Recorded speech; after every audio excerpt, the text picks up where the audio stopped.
नमस्कार, मैं स्वतंत्र कुमार और आप सभी का स्वागत करता हूं आपके अपने चैनल शॉर्ट हैंड टीम पर। तो दोस्तों, आज के इस वीडियो में दैनिक जागरण के संपादकीय से 439 शब्दों के डिक्टेशन को हम लोग लेने वाले हैं। इसे हम दो अलग अलग स्पीड में लेंगे, पहली बार में 80 की स्पीड में, तो दूसरी और आखिरी बार में इसी डिक्टेशन को हम लोग 90 की स्पीड में लेने वाले हैं। अगर आपको इस डिक्टेशन के PDF की ज़रूरत है या इसमें आए हुए महत्वपूर्ण शब्दों के आउटलाइंस को जानना चाहते हैं तो आप हमारे टेलीग्राम ग्रुप को ज्वाइन कर सकते हैं। लिंक इसी वीडियो के ठीक नीचे डिस्क्रिप्शन बॉक्स में आपको मिल जाएगा। तो 80 की स्पीड में आपका डिक्टेशन स्टार्ट होगा 5 सेकंड के बाद। तब तक के लिए आप रेडी रहें।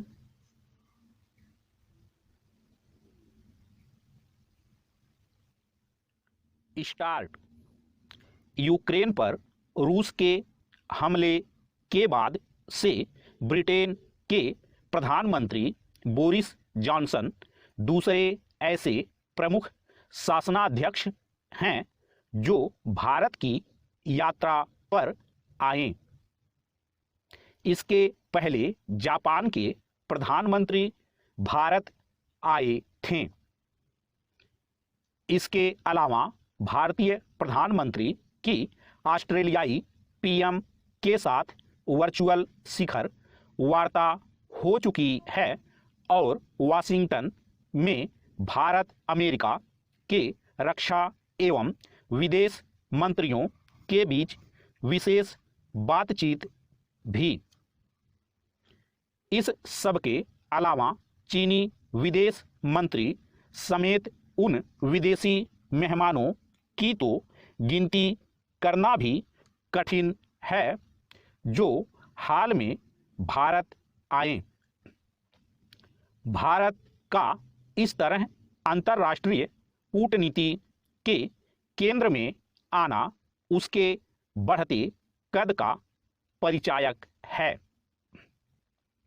खास बात यह है कि अमेरिका हो या जापान, ऑस्ट्रेलिया अथवा ब्रिटेन, ये सब भारत के इस दृष्टिकोण से सहमत होने को विवश हैं कि वह उनकी तरह रूस से दूरी नहीं बना सकता।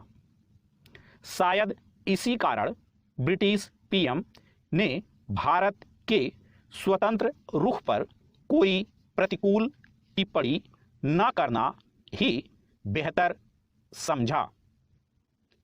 यह बात अन्य देश भी समझें तो अच्छा, क्योंकि ना तो भारत अपने हितों की अनदेखी कर किसी पाले में खड़ा होने वाला है और ना ही अपनी स्वतंत्र विदेश नीति के मामले में किसी दबाव में आने वाला है। अमेरिका और सहयोगी देशों को यह भी समझना होगा कि भारत यदि रूस से दूरी नहीं बना रहा तो यूक्रेन पर उसके हमले का समर्थन भी नहीं कर रहा। उसने इस हमले को न केवल यूक्रेन की संप्रभुता का उल्लंघन बताया है, बल्कि बातचीत से समस्या के समाधान पर जोर दिया है। पैरा। ब्रिटिश PM की भारत यात्रा की एक लंबे समय से प्रतीक्षा हो रही थी, लेकिन वह किसी ना किसी कारण टल रही थी। इस यात्रा का जितना इंतजार भारत को था उतना ही ब्रिटेन को भी, क्योंकि यूरोपीय समुदाय से अलग होने के बाद उसे भारत जैसी बड़ी आर्थिक शक्ति से संबंध सुदृढ़ करने की आवश्यकता महसूस हो रही थी। शायद इसी कारण ब्रिटिश PM की भारत यात्रा के समय न केवल विभिन्न क्षेत्रों में महत्वपूर्ण समझौते हुए, बल्कि यह भी तय हुआ कि दोनों देशों में दिवाली तक मुक्त व्यापार समझौता हो जाना चाहिए। इसके पहले संयुक्त अरब अमीरात और ऑस्ट्रेलिया से ऐसे ही समझौते हो चुके हैं और कनाडा से भी इस मामले में बातचीत जारी है। यह अच्छा हुआ कि बोरिस जॉनसन ने न केवल यह भरोसा दिलाया कि वह विजय माल्या और नीरव मोदी जैसे लोगों को भारत को सौंपने के लिए तैयार हैं, बल्कि अपने यहाँ सक्रिय खालिस्तानी तत्वों के खिलाफ कार्रवाई भी करेंगे। उनकी माने तो ऐसे तत्वों पर निगरानी रखने के लिए एक विशेष कार्यबल का गठन किया गया है। भारत को इस पर ध्यान देना होगा कि यह कार्यबल उसकी अपेक्षाओं के हिसाब से काम करे। स्टॉप।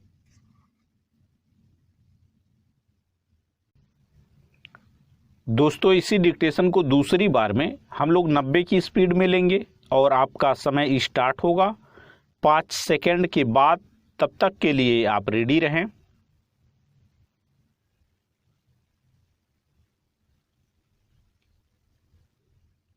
स्टार्ट।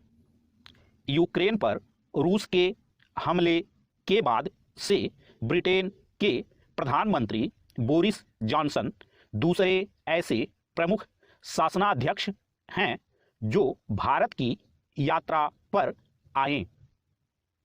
इसके पहले जापान के प्रधानमंत्री भारत आए थे।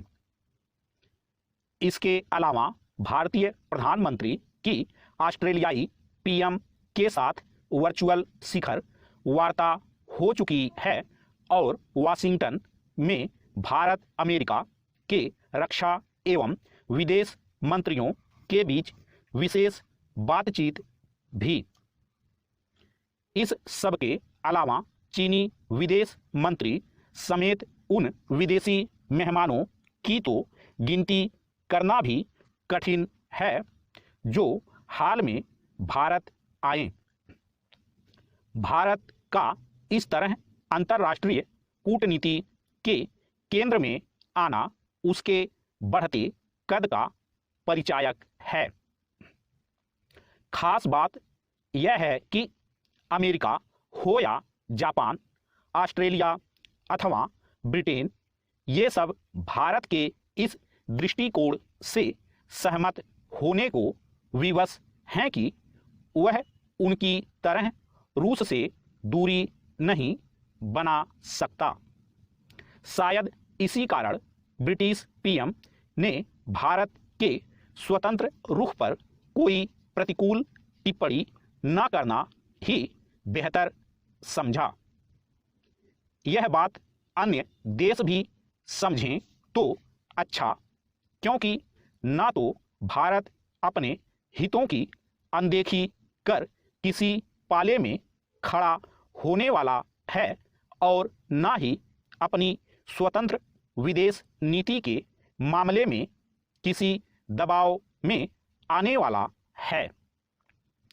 अमेरिका और सहयोगी देशों को यह भी समझना होगा कि भारत यदि रूस से दूरी नहीं बना रहा तो यूक्रेन पर उसके हमले का समर्थन भी नहीं कर रहा। उसने इस हमले को न केवल यूक्रेन की संप्रभुता का उल्लंघन बताया है, बल्कि बातचीत से समस्या के समाधान पर जोर दिया है। पैरा। ब्रिटिश पीएम की भारत यात्रा की एक लंबे समय से प्रतीक्षा हो रही थी, लेकिन वह किसी ना किसी कारण टल रही थी। इस यात्रा का जितना इंतजार भारत को था, उतना ही ब्रिटेन को भी, क्योंकि यूरोपीय समुदाय से अलग होने के बाद उसे भारत जैसी बड़ी आर्थिक शक्ति से संबंध सुदृढ़ करने की आवश्यकता महसूस हो रही थी।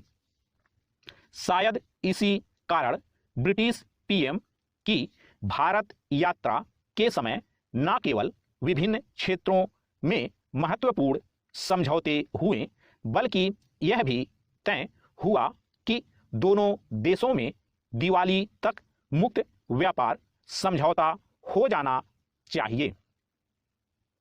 इसके पहले संयुक्त अरब अमीरात और ऑस्ट्रेलिया से ऐसे ही समझौते हो चुके हैं और कनाडा से भी इस मामले में बातचीत जारी है। यह अच्छा हुआ कि बोरिस जॉनसन ने न केवल यह भरोसा दिलाया कि वह विजय माल्या और नीरव मोदी जैसे लोगों को भारत को सौंपने के लिए तैयार हैं, बल्कि अपने यहाँ सक्रिय खालिस्तानी तत्वों के खिलाफ कार्रवाई भी करेंगे। उनकी माने तो ऐसे तत्वों पर निगरानी रखने के लिए एक विशेष कार्यबल का गठन किया गया है। भारत को इस पर ध्यान देना होगा कि यह कार्यबल उसकी अपेक्षाओं के हिसाब से काम करे। स्टॉप।